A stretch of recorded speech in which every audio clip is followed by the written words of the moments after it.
Continuamos con este podcast en búsqueda del sentido.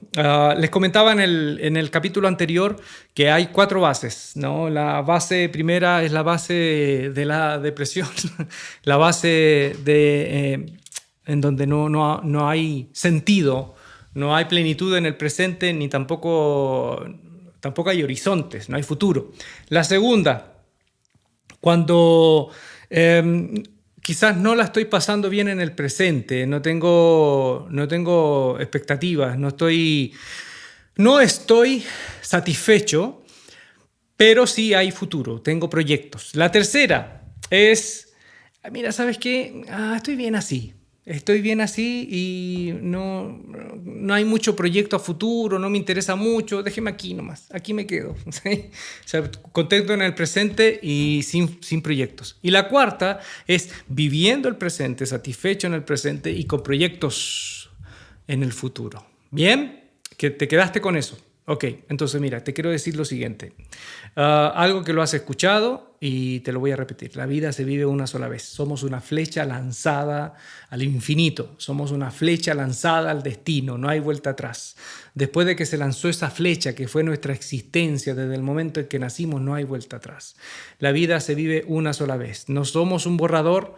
Se escribe siempre se escribe en el manuscrito original, nunca en un borrador. Entonces hay que vivirla como corresponde, ¿no? Como si fuese una sola vez. ¿Por qué te lo digo? Porque a veces nosotros nos boicoteamos y decidimos vivir la vida de otros. Decidimos vivir la vida según otros.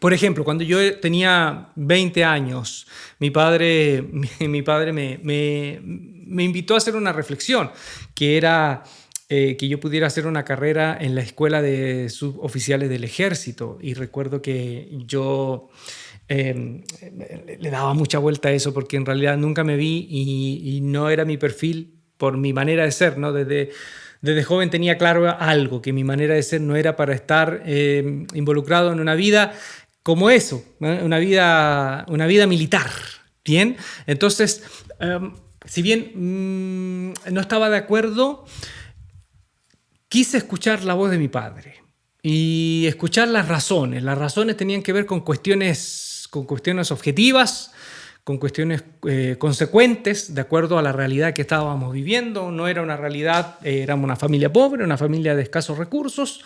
Mi hermano mayor era policía de investigaciones, logró encontrar un espacio ahí y él tenía contactos en la escuela de suboficiales del ejército. Y bueno, era una posibilidad de estar ahí. Pero como le digo, las razones eran estas, ¿no? Tú podías jubilar temprano, podías tener no solo jubilar a temprana edad, a los 40, 40 y tantos, sino que podías tener una jubilación significativa por el resto de tu vida. Entonces tú podías a temprana edad ya tener solucionada la vida. Y yo ahora pienso, ¿no? Yo tengo 43 años. Si yo hubiese entrado a la escuela de suboficiales, ya hubiese estado a lo mejor pensando en jubilarme hoy con una muy buena jubilación de aquí al tiempo que me resta. Pero recuerdo que venía en el ómnibus, en el microbús, de vuelta, de haberme inscrito. Incluso ya me inscribí, todo, había pasado las pruebas, todo, estaba listo. Y venía en el ómnibus, en el microbús, y justo me paro frente a un paradero y había un grafitis que decía: la vida se vive una sola vez.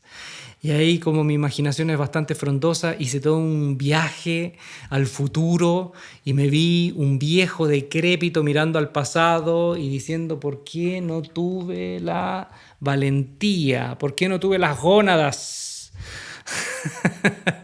para decidir vivir la vida que yo quiero y no la vida que otros quieren, por muy bien intencionadas? Y en ese momento tomé la decisión y le dije: ¿sabes qué, papá? Voy a vivir la vida que yo quiero. Y le comenté que tenía muchas ganas de estudiar teología y no me habló como en 2 semanas, 3 semanas. Pero aquí estoy y amo lo que hago. Hago lo que amo y amo lo que hago. Entonces, por ahí decían, ¿no? Que hay personas que tienen libertad. Pero ¿qué es la libertad en la vida? ¿Qué es la libertad? Porque hay personas que hacen lo que quieren, pero ¿quieren lo que hacen? Por ejemplo, una trabajadora del comercio sexual hace lo que quiere, pero ¿quiere lo que hace? Hay gente que tiene libertad para hacer lo que quiere, pero ¿quiere lo que hace? Entonces, frente a eso, ¿no? El sentido de la vida. Una vida promedio, según por ahí estudios, son aproximadamente 960 meses. 960 meses. Parece un número grande, no tan grande, pero parece un número grande. Pero te doy una noticia, cuando llegas a la edad adulta, ya has vivido aproximadamente 500 meses. ¿Sí? Un poquito más de la mitad. Entonces nos queda, para todos los que estamos escuchando, nos queda una cantidad de meses que no son tantas. Entonces eso es un dato importante para preguntarme dónde estoy, en mi vida. ¿Dónde estás en este momento en tu vida? ¿Dónde estás? Hay personas que despiertan a los 40 años, despiertan recién a los 40 y se dan cuenta que están en el trabajo que no quieren, con la persona que no quieren, en una vida que no escogieron. Entonces, es importante esto, es preguntarse, bueno, y dentro del sentido que yo debo buscarle a mi existencia, ¿en dónde estoy? ¿Realmente hago lo que quiero y quiero lo que hago? A veces me encuentro con muchachos de mi vocación, ¿no? Bueno, ustedes saben, los que me conocen, que estoy vinculado al ministerio cristiano, llámenle como le llamen, ¿no? Pastor, mentor, guía espiritual, Illuminati, psicomago, chamán, gurú, lo que sea. ¿Eh? Estoy ahí y en muchos momentos me encuentro con jóvenes que me preguntan, ¿qué puedo hacer de mi vida? Y me dicen, Ulises, ¿qué hago de mi vida? Y eso es una gran pregunta, ¿no? ¿Qué hago de mi vida? ¿Ah? Una vez escuché un físico que decía,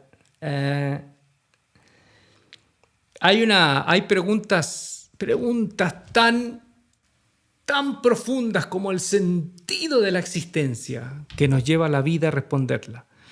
Pero hay otras preguntas como, ¿qué voy a cenar hoy? Que no nos demoramos mucho.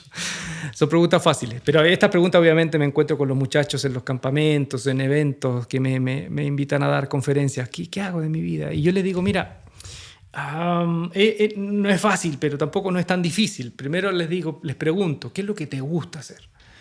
¿Qué es lo que te gusta hacer? ¿Sí? Partimos por eso. ¿Qué te gusta hacer? ¿Ya? Después la segunda pregunta es, ¿lo que haces te sale bien?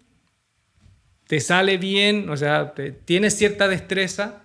Y la tercera pregunta, cuando lo haces, ¿tú crees que las personas que lo ven le encuentran sentido? ¿Encuentran que sí, que es algo bueno? Entonces, por ahí va. De hecho, una vez hice en un evento, en un encuentro que fui, a una capacitación, hice un mapa. Uno de los expositores nos invitó a hacer un mapa de la misión, de nuestra misión en la vida, nuestra misión profunda. Y nos hizo dividir en tres bloques. Y en el primer bloque nos preguntaba, ¿qué experiencias quieres vivir en la vida? Y para conocernos, porque todo comienza con esto, todo comienza con un viaje profundo aquí dentro, y es conocernos. Los griegos la tenían clara. Los griegos, 3000 años antes de esta era, en el monte Delfos había una lámina que decía, al entrar al santuario, decía, conócete a ti mismo. Entonces, el primer paso es esto, ¿qué experiencias quiero vivir? Y recuerdo que tenía que ver esa primera pregunta en el mapa de la vida, en el mapa de mi misión. ¿Qué experiencias? ¿Qué experiencias te gustaría vivir? ¿No? Acá, por ejemplo, viajar, terminar una carrera, tener una pareja, tener una empresa, conocer.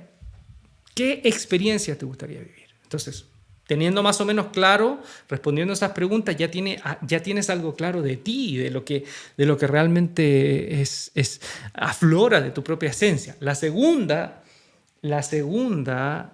El segundo bloque es ¿en qué me gustaría crecer? ¿En qué áreas me gustaría crecer? Por ejemplo, dedicarme al arte, tener una ONG, viajar por el mundo, conocer culturas, tener una carrera más, aprender más idiomas. ¿En qué áreas te gustaría seguir creciendo? ¿Sí? Entonces, ¿qué experiencias quiero tener? ¿En qué áreas me gustaría seguir creciendo? Y el tercer bloque, ¿en qué quiero contribuir? ¿En qué quiero contribuir? ¿Cuál sería mi legado?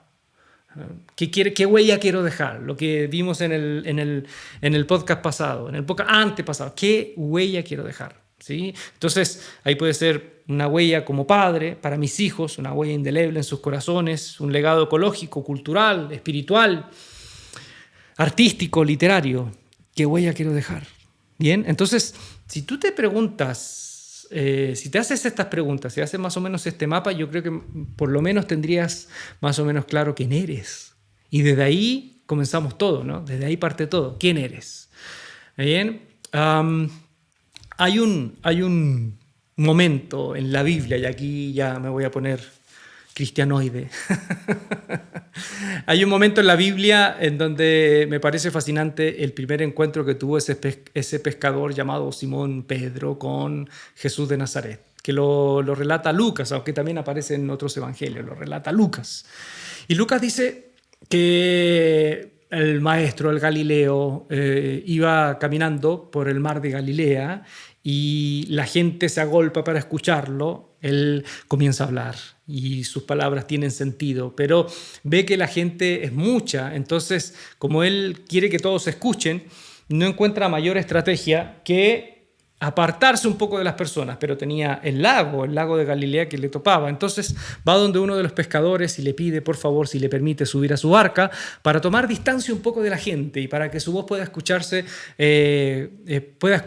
y pueda llegar a más personas a la vez. El pescador que tenía esa barca era el conocido Simón, hijo de Jonás. Y él accede, y cuando empieza a hablar el maestro, Simón está con él en la barca, él habla, termina lo que termina que hablar, habla lo que tiene que hablar, y en ese momento le dice a Simón, oye, ¿por qué no navegas mar adentro y te animas a echar la red, a ver qué pescamos? Y Simón le dice, ¿sabes qué? No he pescado en toda la noche, pero si tú dices, voy a hacer caso a tus palabras, a pesar de que eres carpintero y yo soy pescador, le voy a hacer caso. Y se animan y van hacia la mitad del lago, y todos saben la historia, ¿no? Que Simón lanza la red y hay tanta cantidad de peces y se produce un milagro increíble y tienen que llamar a la otra barca donde estaba Juan y Jacobo, y entre las dos barcas tratan de tomar todos esos peces que, según algunos datos, ¿no? los matemáticos que les gusta describir los milagros con detalle dicen que fueron más de 400 peces posiblemente los que pescaron, como 800, porque 400 caben aproximadamente a más dar en una barca. Y después de eso, sobrecogido en ese momento, Simón le dice, maestro, soy un pecador, así que apártate de mí. Bien, entonces todos conocen ese relato, ¿no? Todos conocen ese relato. Y en ese relato hay algunas cosas interesantes. Cuando Pedro le dice eso, Jesús le dice, desde ahora en adelante te haré pescador de hombres. Bien, aquí hay dos cosas, dos joyitas, que son joyitas para la vida, y que seas cristiano, no cristiano, budista, Hare Krishna, mormón, lo que seas, te van a servir. Primero, aquí hay un tema de que Pedro toda la vida había sido pescador desde muy joven, posiblemente fue el oficio de su padre. Cuando Jesús le dijo, ¿puedes apartar la barca de la orilla? ¿Lo sabía hacer? Claro que lo sabía hacer. Después boga mar adentro, ¿lo sabía hacer? Sí, lo sabía hacer. Lanza la red, ¿lo sabía hacer? Claro que lo sabía hacer. Pedro lo sabía hacer, lo hacía con ojos cerrados, porque era lo que él hacía, era lo que le nacía, estaba en sus genes hacer eso. Y cuando Jesús lo llama, no le dice te voy a ser pastor, ni te voy a ser maestro, ni te voy a ser apóstol. No le dijo ninguna de esas cosas. Lo que le dijo es, hoy, a partir de hoy, vas a ser pescador de hombres. En otras palabras, lo que le dijo a Simón, yo sé, Simón, que tú tienes una destreza natural para hacer esto. Y lo que te voy a pedir es que sigas haciendo esto, pero ahora lo vas a hacer para mí. Porque no te voy a pedir que seas otra persona, porque tú no eres otra persona, tú no eres un maestro, tú no eres un ingeniero, tú no eres un arquitecto, tú no eres un artista, tú eres un pescador, y lo que te voy a pedir es que sigas siendo pescador, sigas siendo pescador. Entonces, ¿tiene sentido esto? ¿Qué te gusta hacer? ¿Te sale bien? Entonces, ¿por qué no te concentras en eso y caminas desde ahí? Porque por ahí es. Por ahí es. Si nosotros hablamos desde la fe, ¿no? Jesús no te va a pedir que seas otra cosa. No te va a pedir que seas otra cosa, que aquello que justamente es lo que te gusta y lo haces bien y que los demás ven que tiene un impacto. Entonces, vamos por ahí, ¿no? ¿Sí? ¿Qué me gusta hacer? ¿Me sale bien esto? ¿Tiene impacto? Como decimos, como dicen en la iglesia, ¿es de bendición? Entonces, eso es. Eso es. Y lo otro, cuando llegaron a la orilla, dejaron todos los peces, todo, y lo siguieron, porque hubo algo más importante para ellos en ese momento. ¿Y qué fue? Colgarse de una persona increíble. Colgarse de una persona increíble. ¿Sí? Colgarse de alguien que les movió el piso, les sacudió la cabeza. Entonces, el segundo secreto que yo he encontrado en mi vida es que no solo hay que preguntarse dónde quiero ir. Cuando tú tienes claro dónde quieres ir, la segunda pregunta es ¿a quién busco para que me acompañe? ¿O a quién busco para seguirle para llegar allá? No es solo saber dónde quiero ir, sino ir con las personas correctas. Y las personas correctas me van a llevar más rápido ahí donde quiero llegar. ¿Me hago entender? Por ahí decía el dicho chino, hay un proverbio chino, el que se junta con las águilas terminará volando. El que se junta con las águilas terminará volando. Eso quiere decir que cuando tú buscas personas que te inspiran, personas que son dignas de inspiración, esas personas te mueven algo. Esas personas no te dejan igual. Esas personas remecen algo, rincones en ti que están dormidos. Esas personas despiertan algo en ti. Y eso es lo que hizo Jesús con ellos. Y ellos supieron. Pedro fue inteligente en ese sentido. Cuando vio que había una persona que era diferente, que era una persona que realmente podía transformar su vida, él no dudó en ningún momento en escoger o me quedo con esto increíble que me acaba de suceder o me voy con la persona que pueda hacer que vuelva a pasar esto o quizás que pasen cosas aún más increíbles. Bien, entonces, frente a la pregunta, en búsqueda de sentido, en este segundo capítulo, termino con esto. ¿Qué te gusta hacer? ¿Qué te gusta hacer? ¿Qué es tu pasión hacer? ¿Cuál es tu fuego interno? ¿Te sale bien? ¿Hay resultados? Y cuando haces eso tiene un impacto positivo, entonces ese es el camino, querido o querida. Ese es el camino. Y no olvides, como dice el proverbio chino, el que se junta con las águilas terminará volando. ¿Ok? Nos vemos en el próximo capítulo. Se me cuidan. Chao, chao.